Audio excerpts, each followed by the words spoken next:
Good evening, y'all. How are you doing tonight? It's been a long time coming since we've been in person. Great to see all of your faces. I really want to thank the special guest here. She's one of ours, FSU alumni. Not only was she a stellar student within the Emergency Homeland Security Program, ranging in competitive internships all the way in emergency management and in Homeland Security, but also she's having a stellar professional career right now with a fast trajectory. She'll tell you a lot more about that. So, Samantha Sicard. Nicest intro I've ever gotten. Hi y'all. So before I start, I kind of wanted to do a little icebreaker and have you guys introduce yourselves, so I know what you're studying, what grade you are in, if you have any internships lined up, and kind of what you want as a future career path. I'll start with you. Hello everyone, my name is Kyle Stevenson. I'm the Vice President of the IAEM, and I'm a double major in political science and history. And at the moment I'm hoping to get an internship. What that internship will be, I don't know. I'll find it out as I go. All right. Hello, my name is Stephen Bobbin. I'm the former president of the chapter. I got served last year. So glad to see it continuing this year. And I recently graduated from FSU with a dual degree in criminology and political science. Currently work on basically a contract job with the private sector firm IAEM, helping with the development of a disaster housing system for the state of Florida. So that's what I do. We'll see where it takes me. Alrighty, my name is David Fernandez. I'm an international affairs major. Just interned this summer with Undergrad on COVID work, and then right now I'm interning at D.E.O. I want to be a project manager. Great. Nice to meet you. I'm Alex Griffin. I just graduated with a degree in political science and at the last minute now back for my MBA.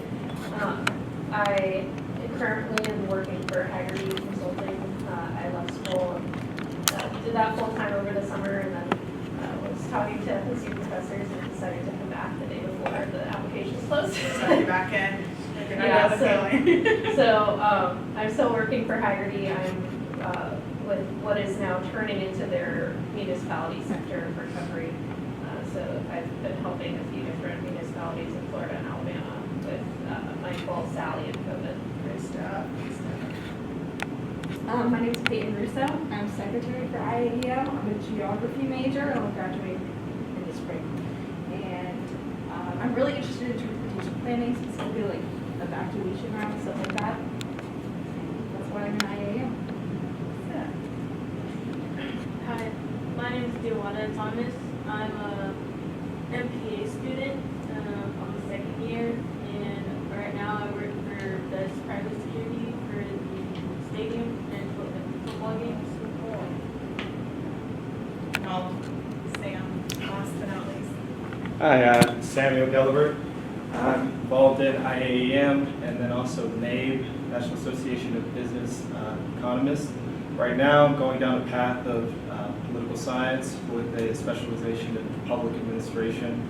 Right now, I'm going through the process of going to QS to do intelligence work for JIATF-S, and so that's kind of where I'm at right now. I'm also interning for the Office of Senator Marco Rubio, which is kind of in that area of really international affairs, political science, homeland security. So. Well, my name is Samantha Sicard. I am a senior associate at KPMG. Been with the firm for almost 2 years. And then with me, I brought one of my colleagues, which I'll let her introduce herself as well. Hi everybody, my name is Heather Woodard. I'm a director at KPMG, also a FSU alum, but from a different school, came over from the College of Business. But in my role, I focus on state and local government clients, consulting services, and as part of that, I lead our work that Samantha is going to talk about at the Florida Division of Emergency Management. Yeah. So I'll start off by kind of talking about what I focused on and then what led me to a Big Four accounting firm and how we are more than just an accounting and the advisory. And I know a lot of you actually work already with a lot of disaster recovery firms too, which we also work hand in hand with a lot of the ones that you guys have mentioned.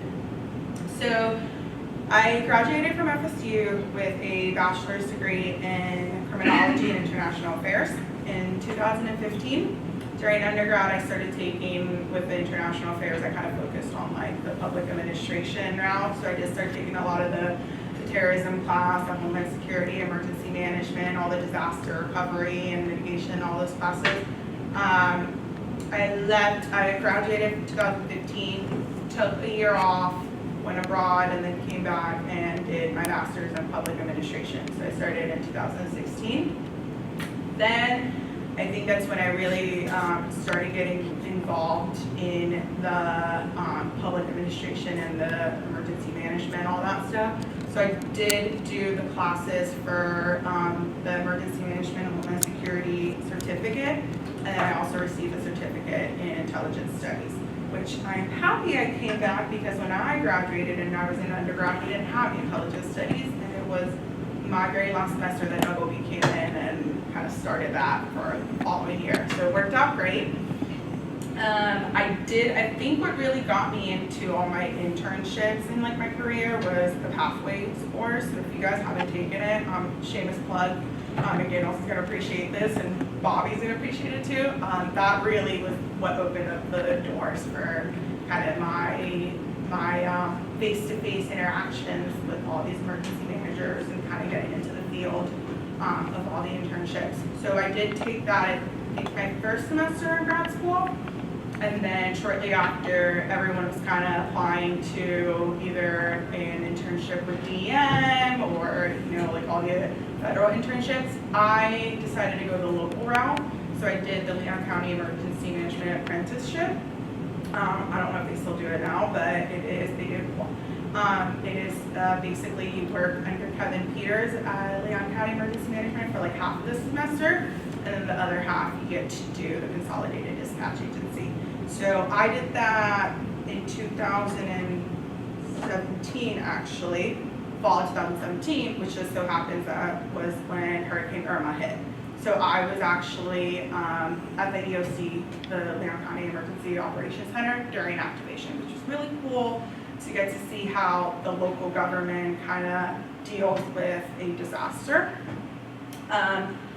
The following semester, I did get chosen to go to JIATF, which for those who don't know, it's in Key West, Joint Interagency Task Force South.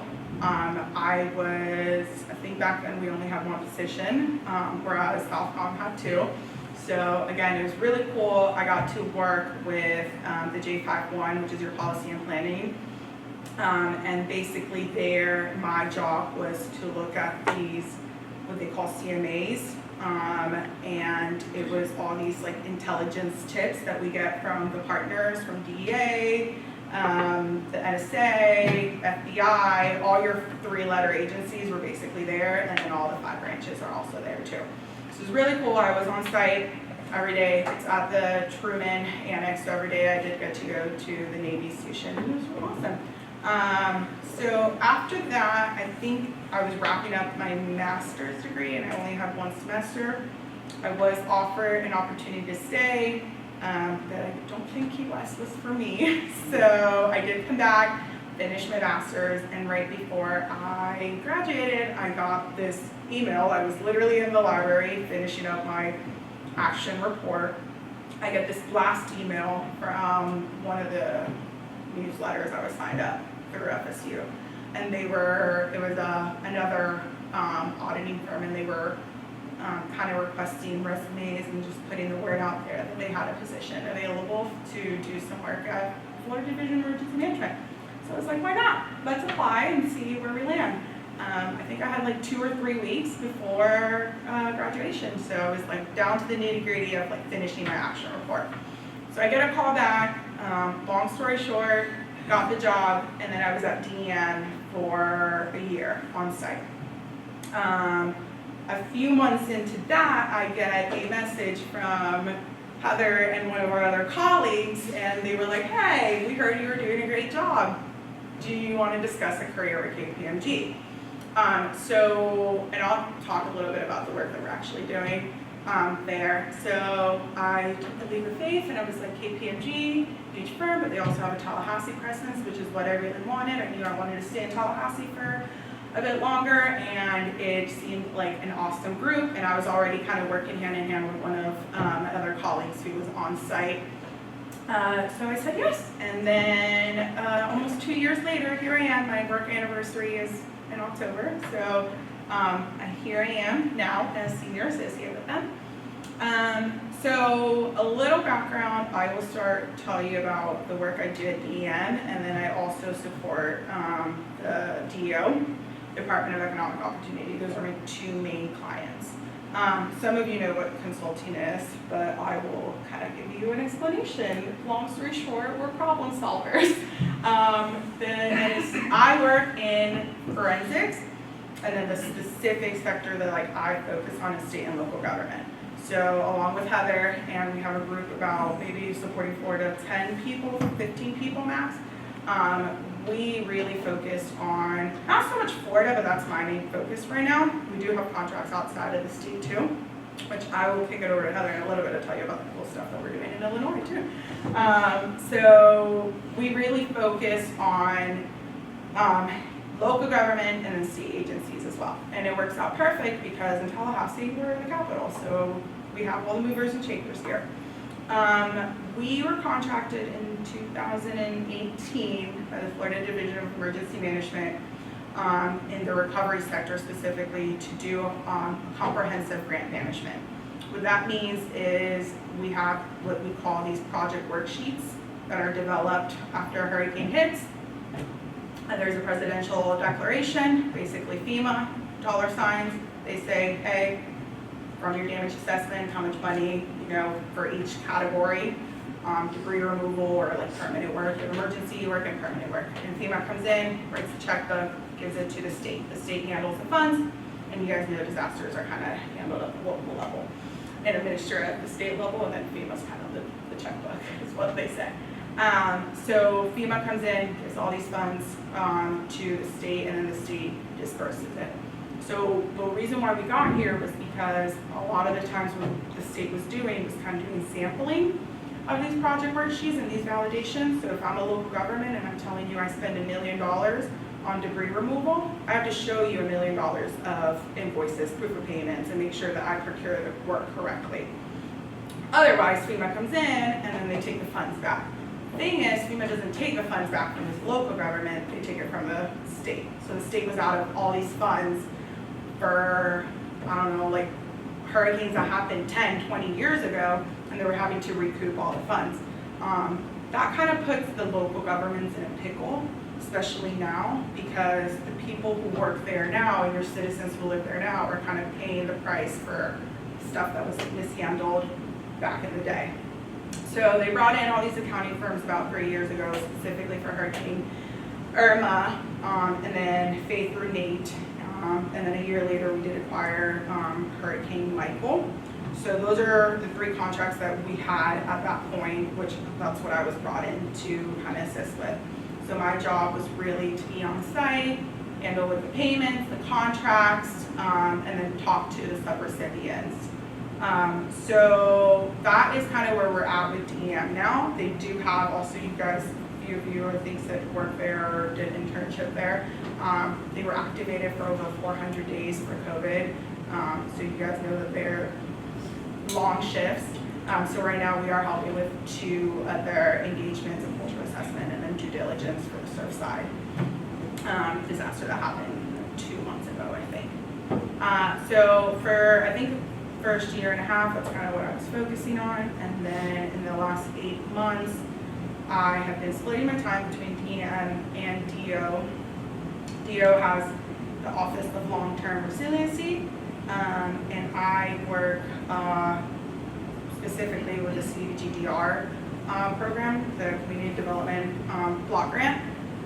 So this was the Rebuild Florida that they did to kind of assist with the unmet needs that came from Hurricane Michael. So I only work in Hurricane Michael. They also have similar programs for Irma, but we were contracted in Hurricane Michael, and we're project managers there.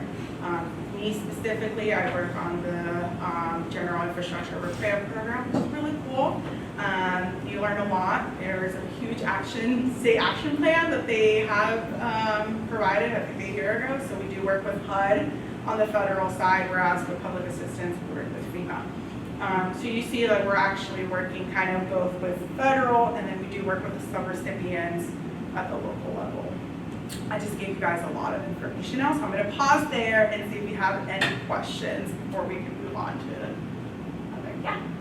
Yeah. Did you assist with any of like the Surfside disaster stuff, like with D.E.O and everything they did with the businesses there and everything? No, we have not. We're trying to help. I do think that would be, especially for public assistance, they're not quite there yet with developing their like Cat A debris removal. So maybe in the future, but we did not work. I don't do response yet. Wink, wink, Heather. But we are trying. I did not help with that one though. I was just curious. What's your favorite part about the job? Oh, good one. I think, I'm not gonna lie, it's the flexibility. I was never a 9-to-5 person. I did not want to go sit at an office and do the exact same thing every day. My career goal when I was younger was to be an FBI agent, really, and I thought I get to be out in the field, and I just don't want, I want a challenge, and I don't want something, you know, like consistent every day. So I think that is my favorite part, that I get to go and look at my calendar and see all the different meetings that I have. Am I doing something internal? Are we on the client site? You know, you get to work on multiple engagements, multiple clients. So you literally could be doing something one now, and then you get a call and fire drill, like we call it, and you got to switch your attention to whatever needs to come out there. So that is just my personal. There are people who kind of are, you know, have their 9-to-5. You don't really see that in consulting, but there are some. Yeah. I have kind of specific question. Do you work with Alyssa at D.E.O? Alyssa Hernandez? Yes. Yeah. Okay. So I've been working on CDBGDR. Oh, really? What program? Mostly voluntary home buyout. Okay.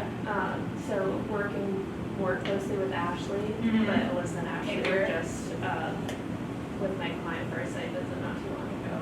I got to go along. It was kind of fun. Yeah. So we do one of the programs, voluntary home buyout. We have workforce recovery too, home tower revitalization, general infrastructure, and then the housing repair program. So that is one of the ones I personally manage. I'm program manager for general infrastructure, but we do have someone other from KPMG who does voluntary home Yeah. buyout too. We're about to start ramping up for HRP, but all of our infrastructure projects are sanitary sewer, and Mhm. so the engineers kind of take that on. Yeah. I'm a political science major, so. Which, I mean, Yeah. and I'll tell you guys, I really like that we went through kind of what your background is, which goes to show that really, when I got hired, I think we had a bunch of accounting and business majors, and now there isn't a one-size-fits consulting. You guys know that. You want engineers, you want political science people. We do a lot of policy reviews. You want MPA, you want business, accountants.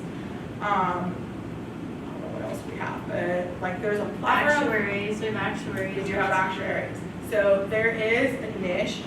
Like I only talked about a little sector about advisory, but it is truly anything that you can think of where a client needs help with, and your firm has the right skill sets, you're going after it. We have transportation people, you know, like it's cool. And there isn't, usually if there's an RFQ or request for quotes or request for proposals or something, and we may fit the grants management section of it, but then there's a technology section, which Heather and I are not technology people, we learned that really quick. You know, we bring in our other resources from the firm who may work in, you know, California to assist with that. So, any other questions? Where is your firm's headquarters? Worldwide, I think we're London. Netherlands, yeah. Netherlands. Here in the US, New York City, New on York. Park Ave. New York City? Yeah. In Florida, we have 6 offices. Tallahassee, we focus really on like advisory, and then Jacksonville, Tampa, Orlando, and Fort Lauderdale / Miami. They have all accounting, tax, and advisory. Okay, so I do want to leave time, because I know we talked about specifically emergency management. and Homeland Security and JIATF. If you guys have any questions about JIATF, I'd be happy to answer those too. But I did want to give the floor to Heather so she could talk about some of the things that we're doing with like ACA and like the state of Illinois, the medical marijuana things and all. You want me to come up? Yes.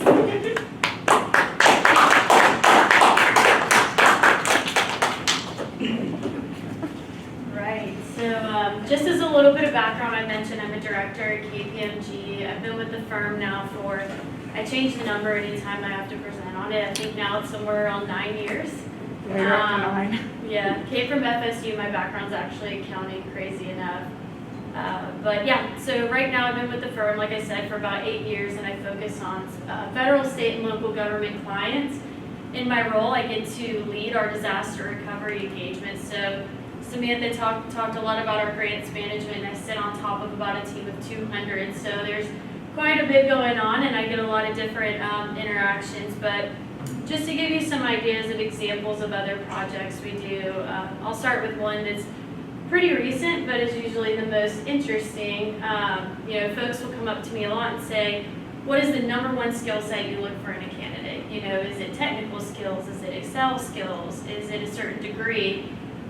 For me, it goes back to a level of intellectual curiosity, diligence, communication, and then most of all, Samantha talked about it too, is problem solving. So the best way to put what we do in general in our group is money comes down from the federal government or the state's going to administer it, and there's some type of regulation tied to it. So our team will come in and do anything around program administration, compliance, outreach, guidance on how you stand it up, how you do third-party reviews. So that's sort of the service offering we provide, and that's why it goes across a lot of different industries. But one of the most recent projects that people find the most interesting is we won the work. If you follow the news in Florida, we have medical marijuana treatment centers here. It's been in the news where they're going to give out 4 additional licenses, but unfortunately it's been held up in litigation. But we've had that contract now for about 4 years, and so I ran into our client here actually in Whole Foods, and she called me and said, "Hey, talked to Illinois, their director of Cannabis today. They want for y'all to come in and have a conversation. They're getting ready to do the dispensary application reviews for licenses in Illinois." I said, "Okay, get on a plane to Chicago." My colleague and I, before we know, we have the contract. So an example of the work we would do is going in and helping develop the criteria of how that's going to be evaluated, and then actually having a team going on the ground and reviewing the applications and scoring them to essentially provide the state with recommendations of who should be able to open up a cannabis, it's adult use there, storefront in Illinois. And so as a part of that, our team also met with agriculture, right? Florida, you've got seed to sale. Illinois is a little different. So we actually went in and did the craft grower, infuser, and transport licenses. So that's one example of the service offering we do. Another one I worked on too, New York State, this was a few years ago, maybe like 3 or 4 years ago. They went in and said, "Hey, you know what, we really want to change the way we deliver Medicaid. We don't want to do the traditional fee-for-service anymore. We want to get innovative, right? And we want to change our payment models to increase care coordination, reduce avoidable hospital use, etc."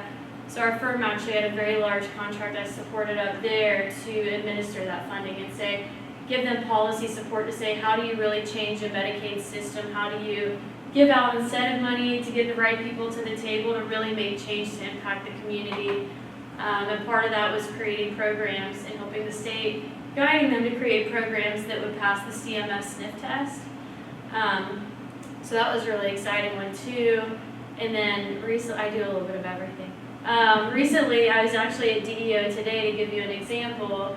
And a lot of what we do for state and local comes out of legislation. So we follow everything through the legislative budget request, through what gets passed in the actual budget. And last year there was a bill for House Bill 1507 where it was looking at the different workforce programs across the state. Economic Opportunity has a component, they're over all the regional workforce boards. Then obviously Career Source rolls up to them. Then you've also got education with apprenticeship programs, and then you also have the Department of Children and Families, where part of what they do is look at the workforce to say, who should get the public assistance eligibility, are they doing what they need to, et cetera. So there was a bill that came out in last session that said, hey, all these programs are done in silos, right? But they all have to talk to each other because they're all interconnected. We know we're gonna need a system at the end of the day. KPMG, can you come in, well, they didn't really ask us, we bid on it, we won it, but can someone come in? Yeah, can someone come in and help us do a review of these systems and say, what are our different options if we want to better integrate these programs, right? Workforce programs across the state. So right now we're doing something called a feasibility study. I don't know if anyone's familiar with that. So ultimately, for DEO to go back in front of the legislature and say, here's our 3 options, here's the option we recommend to go with, and then here's the cost behind that option as well. So, did I miss any other fun ones we do? There's a lot. There is a lot of more fun ones, but those are the top ones that we're. That's probably one of my favorite things at the firm is just the opportunity. So I've done work in transportation, energy, disaster recovery, healthcare, finance and administration for, I think I've been to probably at least 30 states, just around doing various consulting engagements. Right now my main focus is Florida, but I still do work in other states too, so. But any questions, I guess, on that? Yeah? What's been your most rewarding accomplishment? I would say the people. So in my role now, it's really cool. If you would have asked me that 8 years ago, it would have been totally different. But my number one favorite thing about the job is the team I have around me. So anytime I see someone, working with me or working under my leadership, and they do something really well, or I see them learn something or get to the next level in their career, that is hands down the best part about this job. So, yeah. I was wondering if you could explain the bidding process when you're getting a contract. How does that process work? Yeah, so from a strategy side, we always say if you respond to the bid cold, you haven't talked about it to the client beforehand, you're a little bit too late.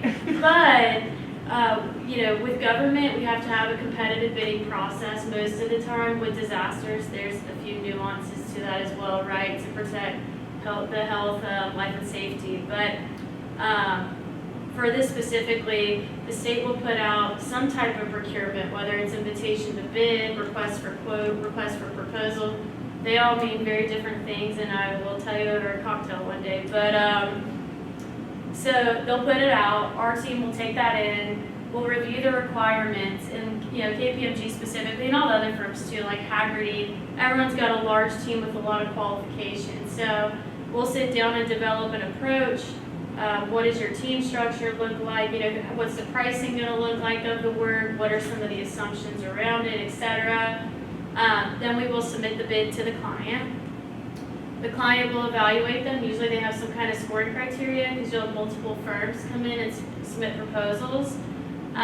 Most of the time they'll also have something called oral presentation. So they'll call us to the table to really, especially for larger deals, to really dig through, what is your approach? How are you going to manage this? All of those things. Then ultimately they'll make a decision of who they're going to award it to based on a combination of those factors. So I know a lot of you are also like political science majors, politics and all. I would say when I came in that, in the MPA program, I took a lot of the policy development classes and all that.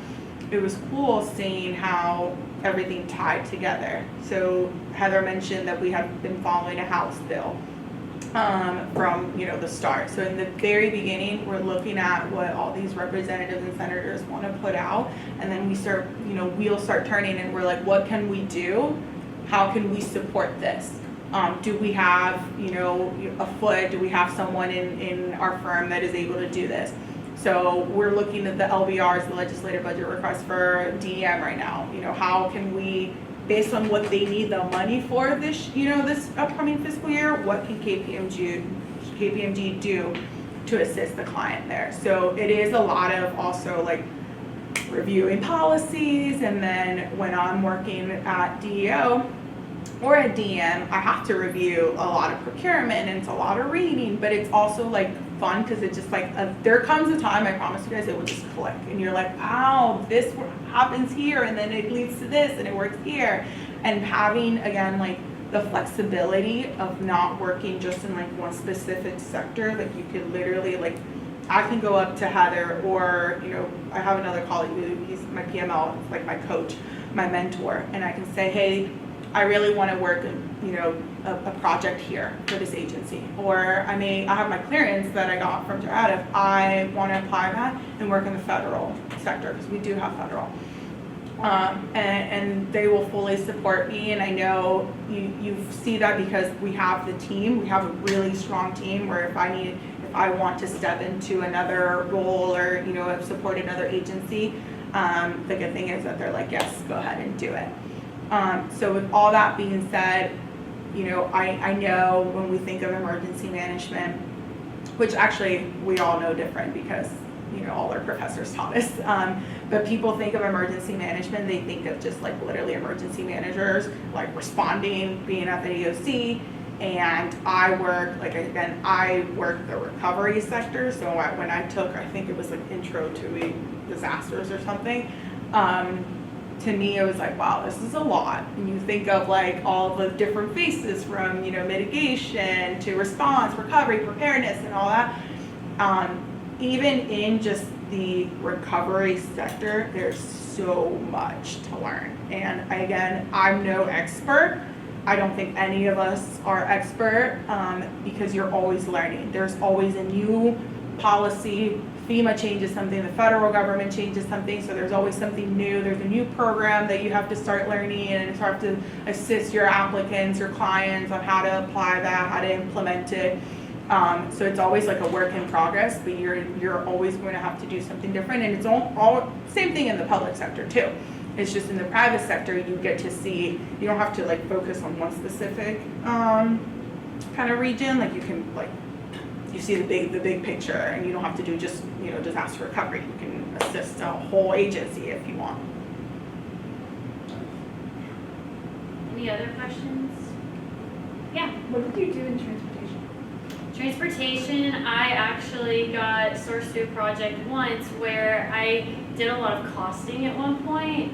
And so for TechStop, we did a study around the toll cost to collect. So if you drive through, you know, like the turnpike, right? If you use, well, back in the day it was a little bit different, but if you use like the Sun Pass versus if you just do violation versus if you do pay by mail, the state wanted to know what exactly does it cost us for each of those transaction types, and how do we allocate our costs that way. So we did a whole methodology for TechStop around that to say, they called it, how do you capture your toll cost to collect? And then also we looked at some business intelligence and said, okay, how do you also get some of the reporting based on, you know, if you're leadership, if you're middle management, or if you're like an analyst, what type of reporting should you be getting, what kind of level of detail, and what tools are available. So we did a study for them around that, but we have an entire infrastructure practice. And all they do is work, you know, on public-private partnerships across the country. They do a lot of oversight with building roadways. There's a lot of engineers in that group. So they do all kinds of different services across the country. But me specifically, I did Texas toll cost to collect, and then some business intelligence reporting. So, yeah. Have you done anything in London or no?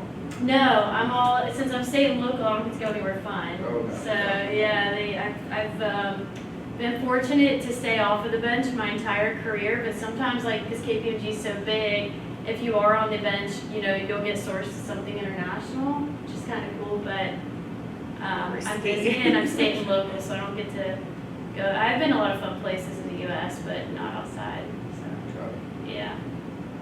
Yep, go ahead. How important is reporting within KPMG and like for kind of your group and like Samantha, your group with your clients? Do you mean client reporting? Yeah. Very important. So, or I just want to get some more specifics. Do you mean around like our project progress, or like what type of tools we use, those types of things? Yeah, I just think like with me like going into the private sector, that was the one thing that I had absolutely no exposure to. Yeah. Working like just going to the FSU EMHS program, you're kind of I think the assumption when you're going into emergency management is that you're going to go into government versus the private sector. Yeah. and the reporting and the things you have to watch out for every week, if that makes any sense. Like Yeah. the day-by-day things that you have to kind of mentally take a note of. Yeah, so it's very important. Yeah. That's why I wanted to pick your brain. I'm like, there's a lot of ways we can go with this, but it's Yeah. extremely important. So part of it is you're providing a service to a client, right? And there's a set scope of work you have, but with anything else, you have to really have transparency around your approach and everything you have doing. So a big piece of what we have to do is project management. Especially in my role, you know, the team does it all, but ultimately I'm responsible for it. And that's really, what have we committed to a client, right? What have we delivered? Are there any issues in our delivery where we haven't gotten something that we really need from an informational side that we need to report? Are there risks associated with what we're doing? So anytime we manage a project, we're constantly looking at the engagement risks and saying, okay, we have this really tight timeline, we have to get this done. What are the things KPMG is going to need to provide? What are our expectations of our client, and what happens when those things aren't met? So it's really important to go through really accurate reporting, but also being really transparent with the client to say, hey, if you want this done by the 30th, I need all input by the 15th, right? And it's sort of how we manage a project from start to finish. So on top of that, especially in disaster recovery, it's very important to do the grant reporting too. And one side of it that's unique to this, well, it's in other industries, but it's very prevalent here, is the political side of things. So if you're not doing the right level of reporting with applicants or the state as an example, the applicant will pick up the phone and call the governor's office. You know, and then my phone rings and the director's like, hey Heather, you know, Director Guthrie, hey Heather, where's this at? Why hasn't Bay County gotten this payment yet?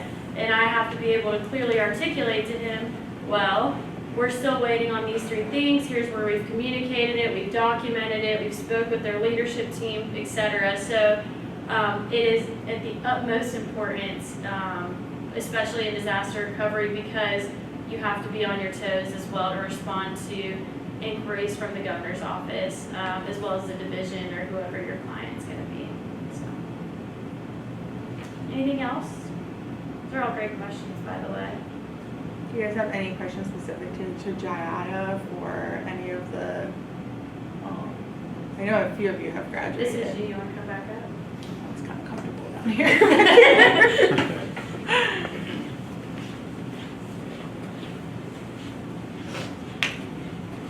I know you're going to JIATF and you were at South Palm, you said? Yeah, I'm Or you're going going in the spring. Do you guys have any questions around federal then, non-emergency management? What was like the pace? Like I've read a few things and they said it was like militant, like fast paced. I don't know. What's your personal experience with kind of how things were ran, just how everybody operated? So I would say the specific sector that I worked, the J5-1, the plans and policy, we were a smaller team. I think there was only like 4 of them, maybe 5, and then myself as an intern. And then we did have someone who went to Tampa, so he worked off. But I think the drugs don't stop moving. So each day there's a panga, there's a boat, a helio, a helicopter, like something dropped. You know, cocaine, JIATF focuses mainly on cocaine and marijuana. A boat was gone, we were giving a tip, hey, this came out of the coast of X, can't really talk all about everything that came out, and it went, you know, for future transfer here. So every day that you came into work, there was new reports. And then our job really was to take those reports and put it into this database that the federal government, the White House, uses to develop policies. So really all your movements, especially having to do with your cocaine and your marijuana, everything was really handled in Key West. So it's really cool seeing it because every quarter you have all these people from like very high up important people from the White House and also like all these like agencies that come and we get together in a room. It's like about 2 days. You get together in a room and you literally just talk about all these big movements. So When you guys see on the news that there was like a bust on, and there was a, like a, what do you call it? Things that go underwater. Submarine. Submarines. Most of the times that was JIATF, one of their partners that did it. Also, there was 15 at that time, other countries in there too. So you had all these representatives from Dominican Republic, Ecuador, Peru, the Netherlands. So some of them, like, they kind of categorize them as like your really close, like partners. And then you have others that work there as well, but you may not share the same level of intel as someone from like the Netherlands or something. So it was really cool. Again, we got into the room and discussed all these like big movements and the tons and kilos. Like, we're not talking about just a few pounds. Like, these were a lot. And you got all these like intel, and where they gave you, like, some of the times they gave you pictures and phone numbers. Like, that's how much intel our DEA agents in like Peru or in Ecuador got. So it's really cool. Thing is, you can't go through you can't catch them all. We don't have the manpower. So I'm like sitting there, and I think the most frustrating thing for me is I'm sitting there and I'm like, we had literally this guy's pictures and phone number. We knew what time he was going to leave. We knew from where, and we knew where he was going and what color the boat was. And all they told you in the morning was, we didn't have anyone, no, enough manpower. So again, it was really cool. I recommend, and I honestly, I hope I had, like, I wish I had someone kind of tell me the importance of like networking back in the day, and like kind of being here. Just by you guys being like sitting here and talking to people, you already have a foot, you know, above someone who like is probably at home. That would have been me, an undergrad. And I'm telling you, like, grad school was when I really started meeting with my professors, and I'm like, what can I do? I want to go to NEMA, you know, like we sponsor that. I want to do this, like, what can I do to get there? This is what I want. So just by you guys coming in, talking to people, networking, I'll give you guys my email address. I know Heather will give you her email too. You guys are already ahead of the game because people remember you. They remember the impression that you made too. Again, whether you want to do project management, emergency management, homeland security, like, you're already like preparing yourself to be there. And like, I got my job 2 weeks before I graduated college, and 3 years later, here I am. Any other questions? Yeah, for JIATF, what would you say was like the biggest skill that you used while you were there? And then also in kind of talking about like, there's not enough manpower. How do you deal with like the stress and like avoid internalizing that sort of thing? So I wasn't the first intern that was there. I think I was, by that time we had already maybe 2 classes before me. I would say what made me stand out, according to my bosses, was I wasn't afraid to ask questions. So you think of all these people are like ex-military people, like Wade was really high up, like GS-14, all these people are like high Navy people that you're like, wow, impressive resume. If I didn't understand something, I would ask a question. Whether I thought it was stupid or not, it didn't make sense to me, so I would sit there and I'm like, why did you do this? And I would question things. And then they were like, good point. So my biggest skill was really, that impressed them, was even though I thought some of my questions may be dumb, they were like, that is a great point. And what you don't want when you're tracking this is duplication, because you can have 2 different agents with the same intel, and they may not talk to each other, and they put it in the database, and then I'm reading it, and I'm like, this sounds duplicative. Even though you get kind of a little bit difference, I might even say a different time, the boat looked the same, the amount of drugs was the same. So I think that was what impressed my leadership the most, the fact that I found multiple instances where I was able to connect, which is our whole job, is to connect the different intel that we get to build a bigger picture. By the time I get this intel, it already happened. Mm-hmm. So we don't get it in the beginning. That's a whole different sector, like it's the J2. That's literally, which when you get there, you'll see how cool it is where they track it. They have all these screens and stuff. We get it after it happened, and I'm like, we're not going to double count these drugs because it's thousands of kilos of cocaine. We're not double counting them because then you get SKU data. So this looks the same. This is tied to this one. This guy has the same name.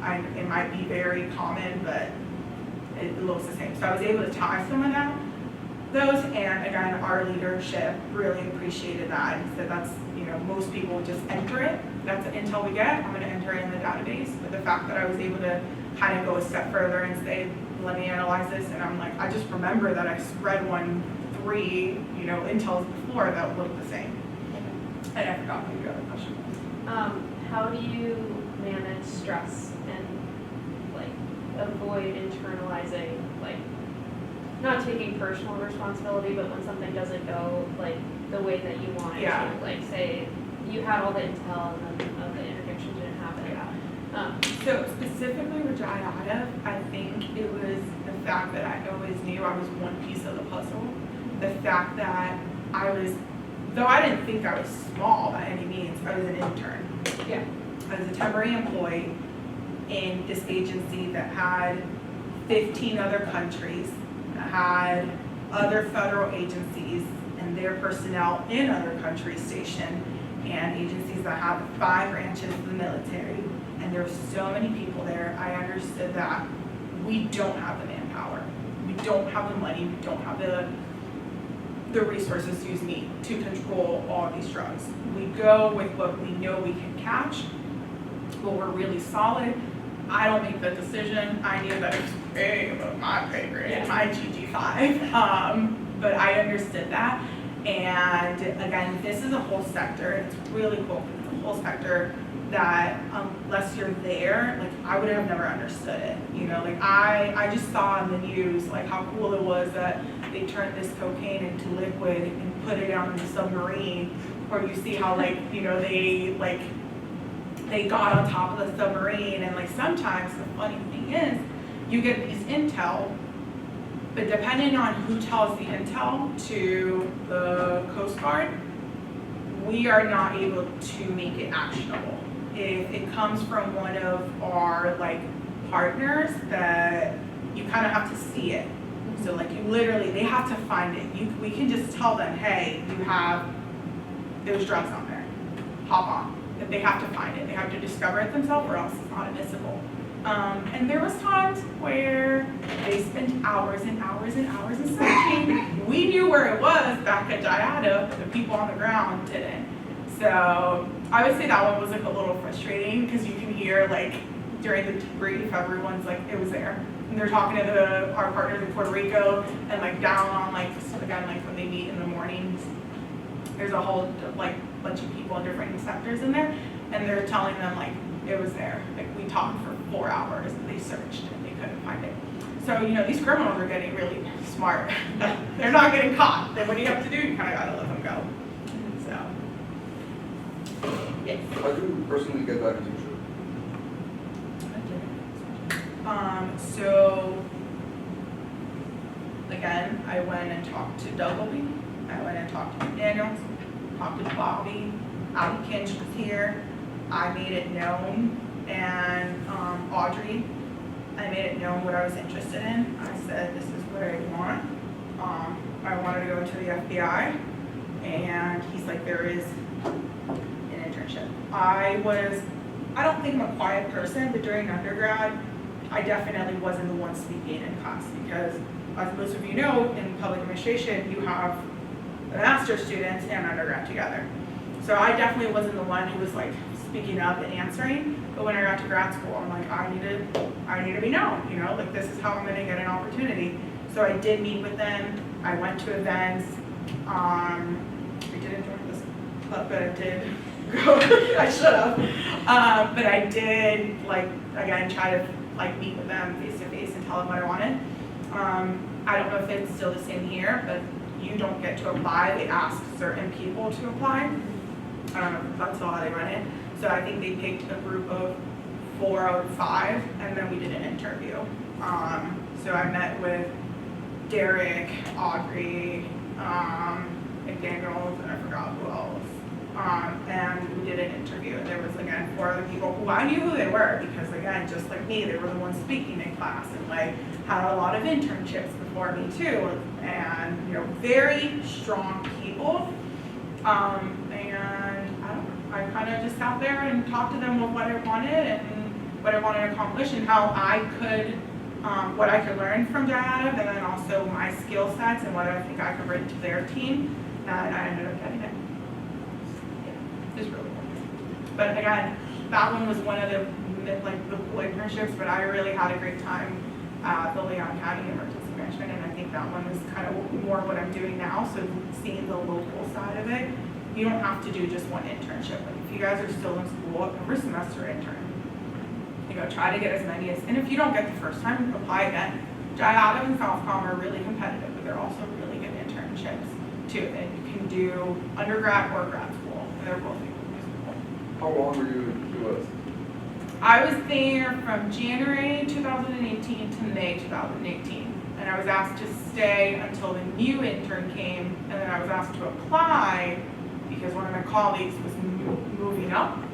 She was a GS9 and she was getting a position as a GS11, so I was asked to apply for her position. I really enjoy that internship, but that's one of the internships where I say that you kind of doing the same thing every day, and that's what I didn't want. I was sitting there and I was reading all the intel, so it was really cool seeing like the different intel and how everything moved. My whole job was to read the intel and put it into the database. And I knew that was her job too. So I knew that wasn't the position for me. And I wanted something different. Do I regret not taking it or not applying? No, but that was a great opportunity and I did learn a lot there. Yes. But they they covered your stay and all that? Yep. No? That was the hard part. That's hard. It's very expensive. I went right after Irma, so there was a housing shortage. I was having to figure out where I was going to stay by myself, email people. I was on this Florida housing, Key West, roommates, and for a little room the size of a shoebox, it was $1,000, and it was crazy. That was probably the most stressful part, I'm not even gonna lie. Out of everything, it wasn't even getting my clearance and the interviews or anything, it was finding the house. It took me, because I found out I got that position September 2017, which was also when Irma hit. So from September until January, I think I got my house maybe a couple weeks before I got there. Which I got really lucky with my roommates. But from that time, the whole time I was just looking and searching where I was gonna stay. Now the following year, because they knew how much trouble I had, the following semester they had 2 people come, and then my boss was able to orchestrate it where they could stay at the Trumbull Annex, which is kind of next to Truman a little bit further down, and they stayed in one of the houses. So it was both of them, and they got to stay there. I don't know if they're still doing it, but that was cool for them because they got to live there together and they didn't have to worry about the housing situation. But I don't think they're still doing that, but they're giving a living stipend for JIATF, but not for Southcom. It was so Right. much more expensive in Miami, yeah. Oh, yeah, it's cool though, and you realize when these people like to party too, so you can go out with them and they'll invite you, they have all these barbecues and stuff during work hours, so you're okay, cool. The only thing is that because you're in a secure area, you don't get to have your phone, so you're phoneless for the whole time, and then since I was still on base, I would go to the gym, no phone, no music, so I had to leave and grab my phone, so for 8-9 full hours, you're kind of phoneless. And they tend to come in a little earlier than us, and by little, I mean 5 a.m. So all these people were there at 5 or 4 in the morning. Their first meeting, I think it's 6 a.m. I made it to the 9 a.m. meeting. Heather will tell you I'm not a morning person, which is the good thing about consulting, because since we don't have a 9 to 5, what am I going to do when I'm done here? I'm going to go home and work on a proposal. So you literally can work anytime, and you don't have to be I'm not on all day every day to work, but there's times where I'm in client meetings, or I'm now at D.E.O. This is where I work out of. So I may be offline for 2 hours because I'm meeting upstairs with my client. I'm the opposite. I'm going home, I'm gonna go to sleep, and I'll be up at 5. I'm gonna cover the morning shift. I'm gonna get up at 5. I always laugh, my colleague and I, we started a week apart. We're both, directors right now. And when we first started in the firm, I would wake up at 3 in the morning. I don't know why I did it, but I would wake up at 3 in the morning, so I liked like that 5 hours where no one bothered you and you could like get true work done. Because now my day's like all phone calls and client meetings and not a lot of time for real work. And then so then I would log off. My colleague would like stay online until 3. So we'd always laugh, like we have 24-hour coverage for a few years, but I take the day shift, so like not too late, not too early. That hasn't been the case recently, but I do. I'm not a morning person like Heather. And we have that on the team. We have teams that start at 9 and then they work like later, or they'll start like if you need to take a break during the day, and I don't know, Heather goes and gets her hair done, or somebody gets their nails done. You know, it's easy, it's doable. As long as you get your work done and you meet your client deadlines, for sure, then it's definitely doable. doesn't mean clients will not call you when you're getting your hair done in the chair and you're like, turn the blow dryer off. Like, hi, what's going on? No, you guys have a news inquiry. Hold on 1 second, let me help you. But yeah, it's manageable. All right, any other questions? Yeah. Yeah, with JIATF South, you pick your hours, correct? Or is it kind of allocated towards you, like to you? Like they tell you kind of what? They tell you. Gotcha. So when I first started, I got to work 9 to 5. However, everyone in my sector left at like 3 or 4 because they were there way early. So it was up to me to shut down and put everything in like the security stuff. And then after, they kind of just wanted me there to go to the meetings in the morning, the 7 a.m. There's like a 6, 7, 9, I think. And they're all different. They all kind of deal with like different, like the Pacific or, you know, like the different sectors. So they told me to come in after because they wanted to expose me to that. I think I started at 7. So you do have to, it's best if you're there when they're there. Because they get to, not that you're micromanaged, but like your leadership gets to see you, you get to ask the questions.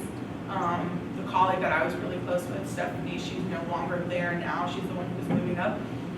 She's no longer there now, but again, like I sat next to her and I learned my job and then I learned her job. When I felt like, I'm like, okay, I'm kind of bored of putting this intel in here. Stephanie, what are you doing? She taught me what she was doing too. It had nothing to do with kind of, you don't really have like specific work that you have to do X, Y, and Z. You kind of just help them out with whatever you need. But I got to learn what she was doing too and assist her in her tracking as well, which is really cool. So I would say you don't have to be there at 5 like they are, but it is kind of earlier than your normal. 7's early for me. Any other questions? Are you guys ready to tackle the world? Yeah. Gonna try. Yeah. It's the right attitude. Okay, I'm gonna put my phone number and my email in here if you guys wanna ever contact me, go get some coffee or discuss any opportunities, or if you have any questions about JIATF or any of the internships, you know, kind of emergency management that I discussed, you guys can reach out to me.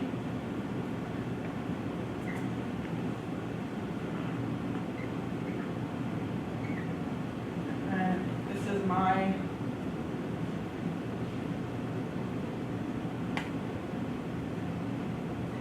there's no space, but it's literally Samantha Sicard at KPMG.com.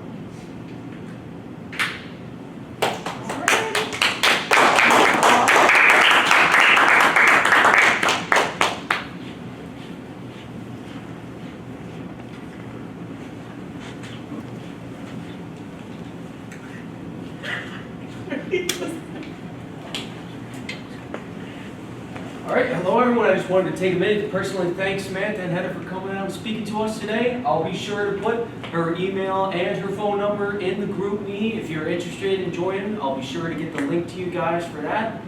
And I just wanted to thank everyone for coming out.